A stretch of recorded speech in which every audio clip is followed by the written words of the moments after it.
The door of the mental hospital locks noisily behind me, and I realize that I've already succumbed. You know that you need to be here. You are ill, and we're here to help you. It's been 5 minutes, and already I'm a mental patient. Up to this point, I've understood my experience as a normal reaction to abnormal events. But that understanding is now shattered with the realization that I am ill, and science is on their side. Reactions become symptoms. Feeling at the end of my rope is suicidal ideation, and forgetting becomes dissociation. All my life I have been running for messages from the outside world that define how I see myself, interpret others, and generally how I operate in the world. Early on, it was all the messages of shame and otherness. It's not your fault, or it is your fault. You made this happen. You are just bad. What's wrong with you anyway? What's your problem? I bet nobody here can relate to those messages. I have learned that others can assign fault. Somehow it always seems to be mine, and the pain is controlled by the person who has the power. For example, when somebody says, "It doesn't hurt that much," their cumulative messages become truth, and truth becomes my skin, while otherness becomes my identity. Shame becomes an indictment of who I am as opposed to a reaction to anything I've ever done. Rather than feeling ashamed, I become shameful. My body is bad. I am bad. It's like a megaphone in my ear, and I can't remove it. It is a story without context and is all-encompassing. The otherness of always feeling like everyone else knows how to do things, how to act, what to say. But I feel different, always watching others to just see how normal people act. I am a teenager, and shame is starting to leak out. Up until now, I've squeaked by rather unnoticed, but adolescents are compelled to act on their feelings. I'm convinced that I can fly, and believe me, I keep trying. Night after night, I don't sleep. I start to see things that others don't, and I begin to shake and stutter. My communication becomes more and more obtuse until my mother finds me one snowy day walking barefoot around in circles, muttering to myself. I don't know I am here, but I do know that I'm supposed to be. My mother is afraid and doesn't know whether to be mad or ignore me, but finally reacts and does the inconceivable. She calls a psychiatrist who tells her that I am not safe, and the next thing that I know, I am being dropped off at the local psychiatric hospital. My mother drives away, worried that maybe she's been seen with her child here. No one in our family has ever even seen a psychiatrist. People should learn to pull themselves up by the bootstraps and get on with their lives. Anybody here ever get that message? This is the late 60s and early 70s, not times when it is yet cool to be crazy. I live in a small, waspy New England town where everyone wears the same clothes, goes downhill skiing on weekends, and has vacations at their summer homes. If they have any problems, they don't tell, although I can remember a time when my friend's 16-year-old sister got pregnant and was sent to Florida. When she finally came home, she was the person everyone in school gossiped about, but no one ever talked to.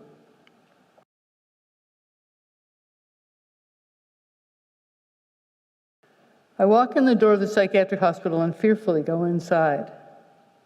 The walls are made of ugly cement painted light green, and I don't know what I'm supposed to do. I meet with a psychiatrist who says they're going to watch me for a while. I get a room with a little window that nurses periodically peek into. The doctor tells me I have something called schizophrenia, and I have a feeling that I'm going to be here for the long haul. I quickly learn the doctor's story. All that I have been experiencing is part of the illness. These kinds of things will probably keep happening, but with medication and occasional hospitalization, it can all be managed. I am told that after I leave here, there will be a group home I will go to where there are others just like me. Those others, like me, include my roommate, who is just in for medication adjustment. After our door closes, she shows me the stash of drugs she keeps in case she needs them, and she shows me how to cheek medication. The drugs make my tongue thick, and I am leaning down to the ashtray to smoke my cigarette because it's too much effort to reach out my hand. On New Year's Eve, we are taken around town for a walk. We are a herd of sheep, and the nurse is our shepherd.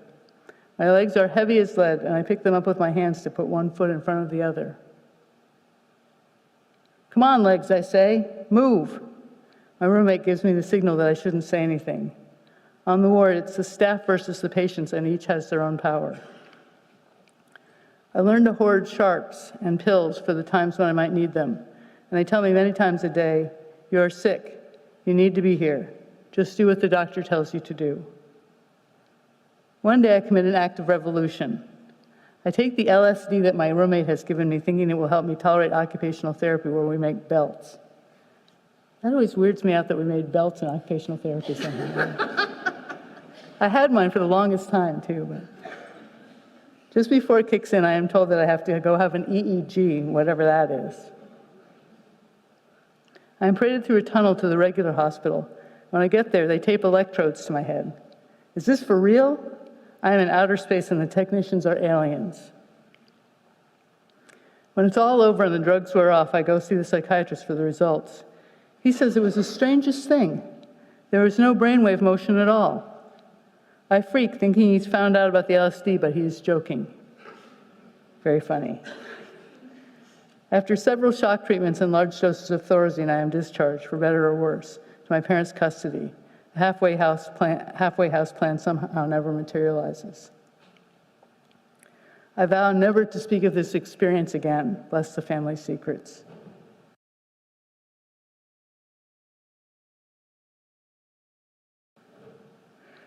At home, I belong to a band. I'm a musician, and it is the one thing in my life that makes me feel whole and real.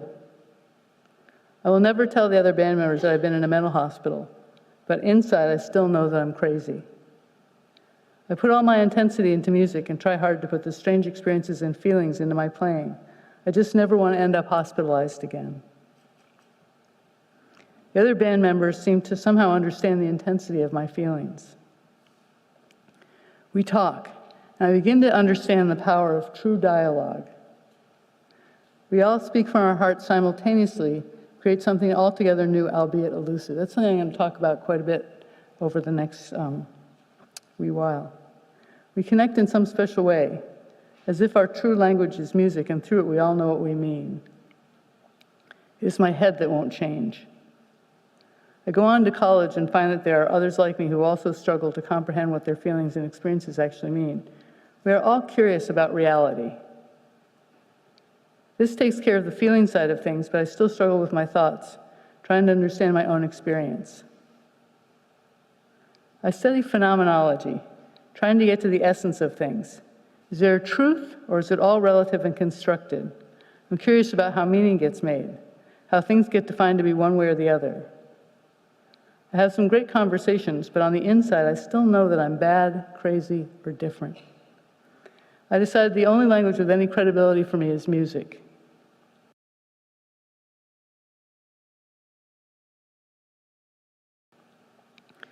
For years, this back and forth between head and heart served me well, until I'm going through a divorce, single parenting 3 small children, working part-time at the local boarding school, and quickly going broke. Although I am teaching music, I know that I am a fake, because my music school experience was too short. But I love the energy of the teenagers, and so want to keep them from learning to think that their intensity and their ideas are crazy. One summer, one of the kids in the band is killed in a car crash. The school wants to hire a grief counselor so that the other kids can get help. I pull them all together and we talk. We decide to spend the summer writing a piece of music for our young friend to perform at the beginning of the next school year. Over that summer, the music that we play not only speaks of our grief, but binds us together in a way that transforms much of the pain. The summer is over. The kids graduate, and I know that I've got to do something else. I decided that maybe a master's in social work is how I can learn to work with teenagers using music as a medium. It occurred to me that many of the kids that I worked with in the music department were the same kids that got talked about in faculty meetings as having problems. The other teachers thought that they were not university material and suggested they get into counseling. I have hope that I can create a new kind of opportunity to build voices rather than silencing kids as I had been silenced. Study is very hard. I like the headiness of it, but the walls that for so long contained the messages of shame in me begin to leak once again. Desperately trying to keep studying, I vow that I will never be hospitalized again. But I am doing things that scare people. I can't slow down, I can't sleep. I feel like I'm studying while I'm also running with a ball and chain. There's one person who keeps saying, it doesn't have to be like this, but I am totally out of control. There are no options but hospitalization, and now I am terrified. I will not see myself as ill. I am a scholar, a musician. But then the door locks, and I am there again.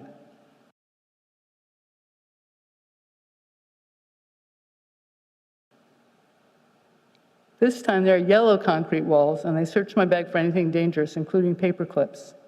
Never did understand how paper clips could be dangerous, but that's okay. And I find that I'm tired. Maybe they're right. Maybe I am just crazy.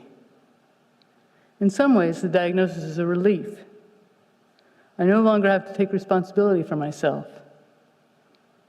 That is good because the responsibility of parenting 3 kids with no support and too little money has been grueling, and I am very tired. But then they suggest I go on disability benefits, perhaps give up custody of my children, that I am far too ill to care for them. They think they know. Right then, there's a little spark of anger. Who are these people, I think? But almost as soon as it flares, the spark expires.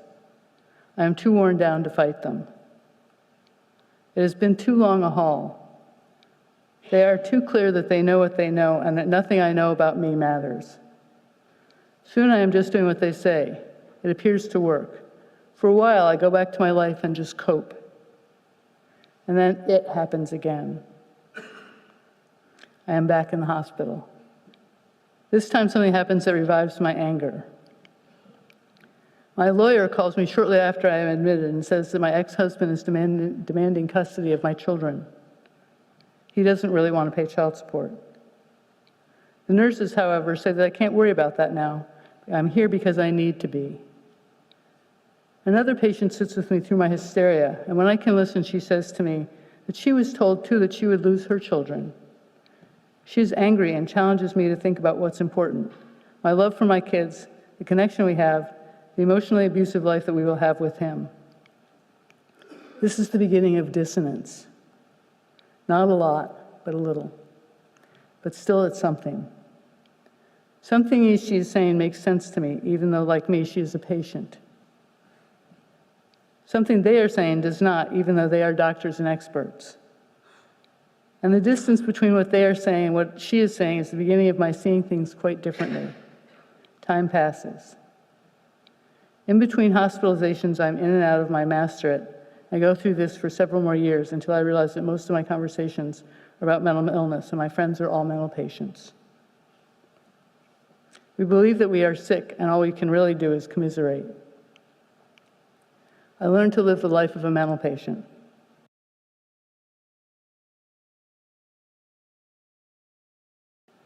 There comes a time when I'm interning for school at a domestic violence program.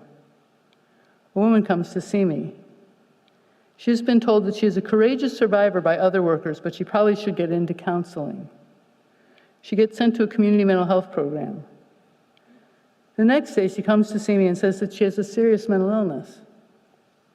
She no longer sees herself as a survivor, but as sick. What happened here? Why the sudden shift in explanation? Yesterday, we were talking about what happened to her. We both knew the problem was abuse in the world. Today, she is talking about what's wrong with her. This troubles me. Over the next months, as we talk, I gradually get up the courage to bring it up to her. How did she go from talking about what had happened to her to talking about what is wrong with her? Together we ponder this question. Our shared stories spark a modicum of self-reflection. We talk about what our lives have looked like since we were diagnosed. Slowly we start to make some decisions about whether we want to stay there or not. We both acknowledge some comfort, feelings of safety, perhaps relief, from the fact of our diagnoses. Yet somehow our experiences begin to mean something different to us. Increasingly, we begin to challenge the idea that something is wrong with us and consider instead that perhaps the events that happen to us are the things that are wrong. Sadly, however, almost nowhere else in the world is this message reinforced. We are two small women on a large and indifferent planet. We are not yet strong enough to stand on the strength of our fledgling convictions. I continue my bouts of going in and out of mental hospitals. Fortuitously, however, insight and understanding can be found in unexpected places. One is, believe it or not, a psychiatric nurse in one of the hospitals I am frequenting. It is Thanksgiving time, and once again I am told that I am losing custody of my children. I go to the locked door and demand to be let out. When everyone ignores me, I start pounding on the door. The nurse, whom I know quite well at this point, comes over and says to me, "Shery, you know you have a choice. You can decide whether you want to be a mental patient for the rest of your life or a social worker. Maybe you can decide in the next 10 minutes. I am taken aback by this dressing down. I hadn't actually known that I had the choice. This time I make it.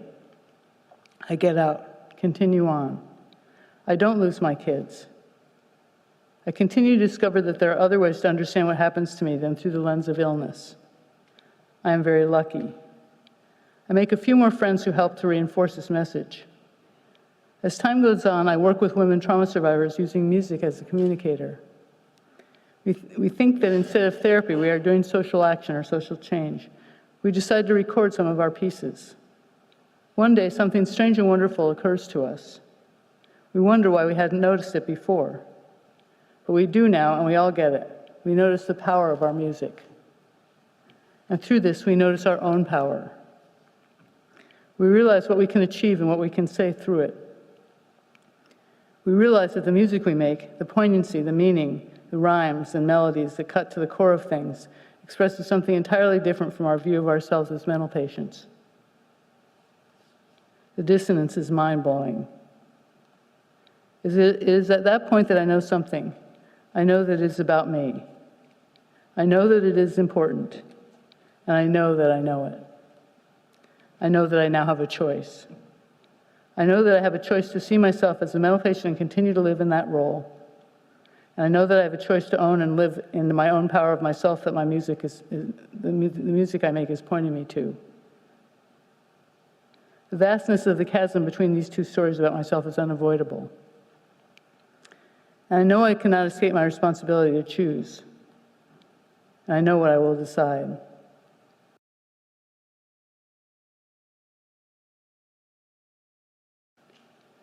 My internship in the Domestic Violence Center ends, but my work continues. I decided to find some way to work with the idea that stories can be redefined. I am betting that there are others, like me, who have been stuck in the mental illness story that is not of their own choice or making. I want to find out whether through dialogue, we might be able to redefine ourselves and our experiences along the lines of my experience with the Trauma Survivors Band. I start making some calls. I find that there's interest in the state level on developing what are called peer support programs. I talk to the director of what's called then the Office of Consumer Affairs and tell him about my experience with the women at the Domestic Violence Center. I tell him how their abuse stories get lost, how they go into a mental health agency, then get help with their experience of being abused, and come out instead with a diagnosis of mental illness and a bag full of medication. I tell him how this leads to more and more psychiatric involvement and less community involvement. I confide in him my conviction that services are turning survivors into patients. When I ask him, are there resources for people who have become stuck in this situation? To my surprise, he tells me there is some seed money available for peer support. He explains that peer support is provided by people who have been consumers of mental health services who want to support others in a similar situation, a bit like AA, 12-step programs. He hopes that there will be enough interest to start a program that will provide an alternative to traditional services. I tell him that this sounds amazing. It's not long before I take the job as director of the project.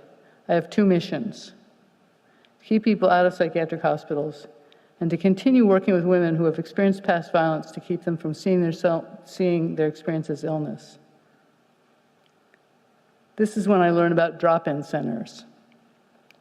I learned these are places where people who have learned to describe themselves or are described by others as seriously mentally ill spend their days under the supervision of staff. The program consists of a basement room with a pool table and a coffee pot. Thought of as an innovative way to help people with mental illness to have some meaningful interaction back in the communities, these centers don't seem much better to me than the institutions that people have been released from. I go and have dinner with the members and try to find out if they are interested in developing a new program. It takes a while to wade through the medication haze, clouding out most semblance of their motivation. Nevertheless, there are a few people who say they would like to help.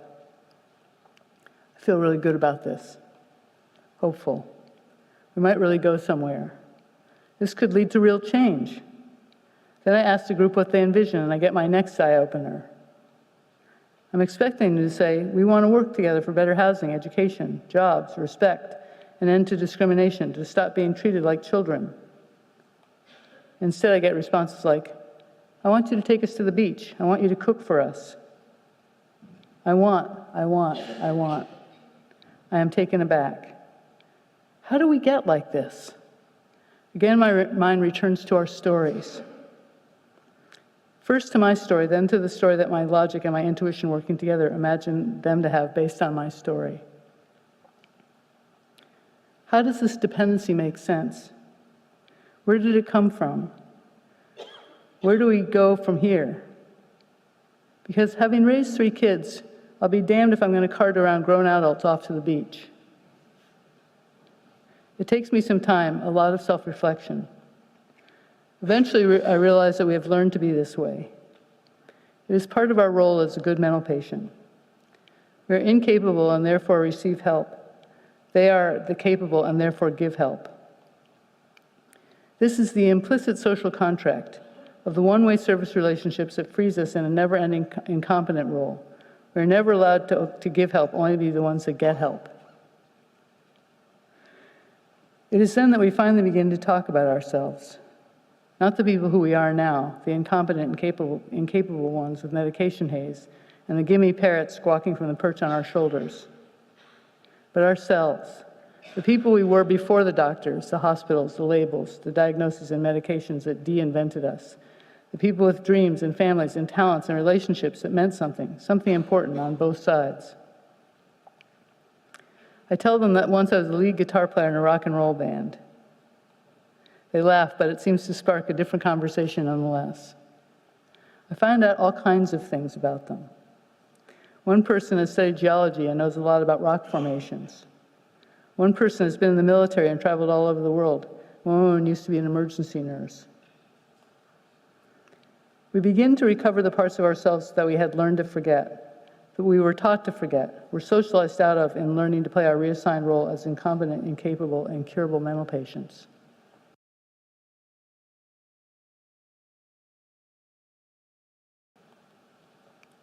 We start building a new program very slowly. Since it is Thanksgiving time and I am not in the hospital for the first time in several years, we decided to put on a potluck Thanksgiving dinner. It's a bit of a fiasco because most of us have never cooked anything other than in a microwave. We have been conditioned to think about ourselves as unsafe and therefore in need of constant monitoring. But after a while, everyone puts their best foot forward and says they will bring or do something. We end up having one big turkey, my salad, and 13 boxes of microwavable stovetop stuffing. But after this is the most fun any of us have had in a long time. There's lots of conversation that isn't about our symptoms, and there are lots of newfound energy, quite a change from the old Thorazine shuffle. We begin to realize we aren't as sick as we thought. In fact, we begin to realize much of what we understood as symptoms are simply reactions to things that make us uncomfortable. It is at this point that we start to have a very different conversation. Questions become less cautious, more daring, even seemingly outrageous. What if we can move on with our lives? Do something other than be mental patients? Start our own support network? Replace the whole hospital system? That's when they told me I was grandiose. We start reading the word recovery and some of the other peer support literature and get curious. Then excited, then inspired. Soon we begin to tell our case managers and our doctors we want real friends rather than paid friends, choices rather than decisions made for us, and most importantly, a sense of hope. It's not long before we turn each other We turn to each other rather than calling emergency services when we're feeling really frightened or really down. It's much nicer being listened to by a friend rather than asked about our safety. As our confidence builds, we even decide to start our own alternative to psychiatric hospitalization. Quite a shift in the status quo, patients running the asylum. In our crisis alternative program, people can come in when they're worried they might get hospitalized. And instead of assessing each other, we simply talk. Unafraid that we'll be hospitalized, we're free to talk about things like suicidal feelings and find that most of us have felt that way at one time or another. A young man comes to us and says he wants to use our respite bed, crisis respite bed. He's hearing voices and is afraid. Prior to this, he has had many long hospitalizations, lost jobs, and been heavily medicated. He feels disconnected from everyone and everything. He just wants to make some sense out of his experiences, he says. And so he comes and just talks. For 4 days, he is up talking to people, explaining what he's going through, getting each person's take on it, comparing experiences, and then he sleeps. Instead of 3 months of being forced to take medications that make him forget, he's had a week of conversations that allow him to feel more fully alive and aware. He's made friends with people he can call on down the track, and he decides to write about his experience for a postgraduate program in eco-psychology. No one in the medical field believes us. We must be wrong. There is no way to achieve this result with someone who is truly psychotic. We ignore them. Continue on. We know the power of our work together, have seen and experienced it in our own lives. We face down problem after problem, turn our lived experience into solutions, engage in honest dialogue about what works and what doesn't. We start new groups, try new approaches as old stories are re-examined and new stories are tried out. Our members with experience of trauma tell us that their talk therapy groups don't work for them. They tell us they end up feeling worse when they leave than when they went in, with the added insult of having to pay for the privilege. They think the problem is the horrific stories they are forced to recount, one survivor after another, the purported therapeutic process of dealing with the abuse. We start a new group. It involves music. We use music as a way of communicating. And instead of telling our horror stories, we're finding our voices through music, putting them together and feeling the energy and power that we can create together.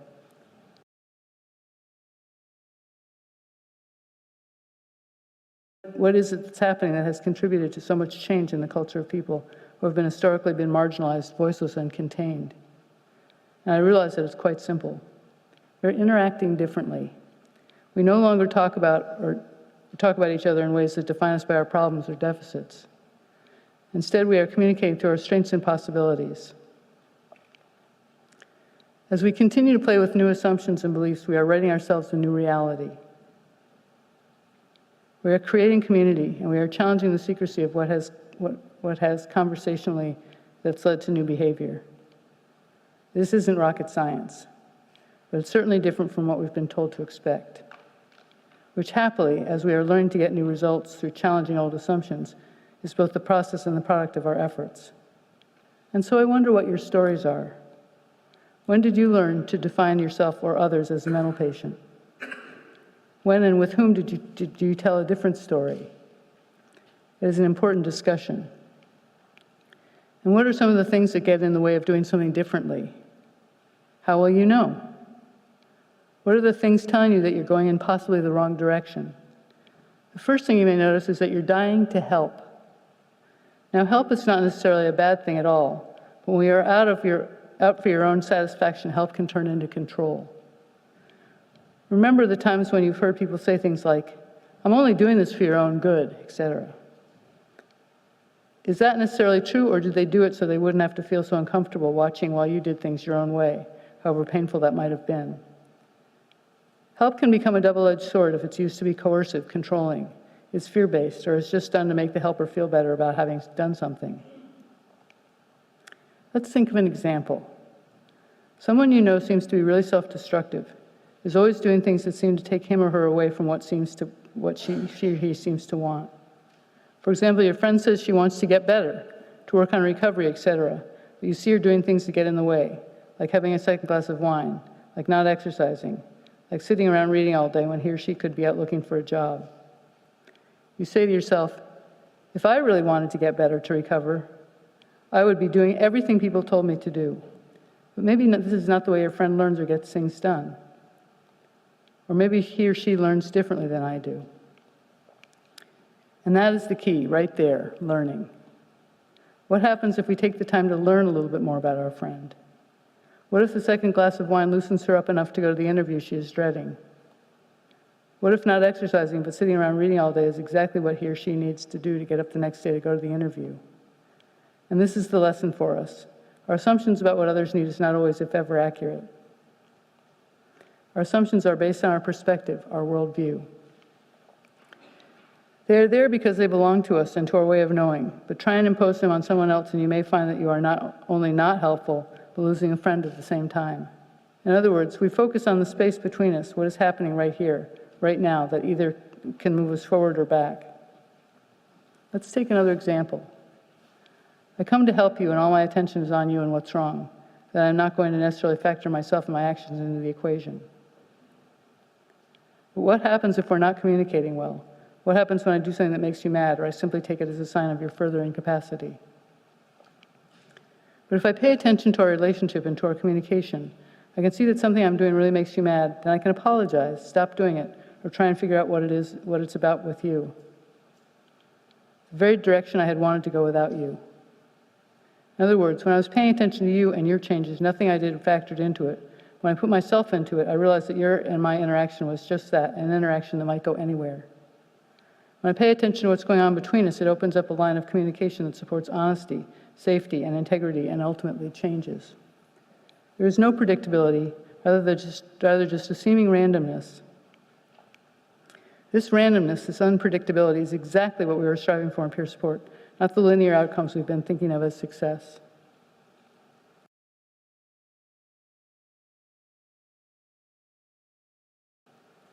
Finally, the third thing, and perhaps the hardest to remember, is not to react out of fear, but to try new ways of relating based on hope and possibility. Now, this is easier said than done. When we're afraid, we often just want things to go back to the way they were before, to settle down, to become more stable. And yet stability may not be the goal here. Think of a time when things seemed really out of control for you, yet you had a sense of what you needed and wanted, even if others around you said things like they knew better. Chances are things happened that were out of your control, perhaps even slowing your process.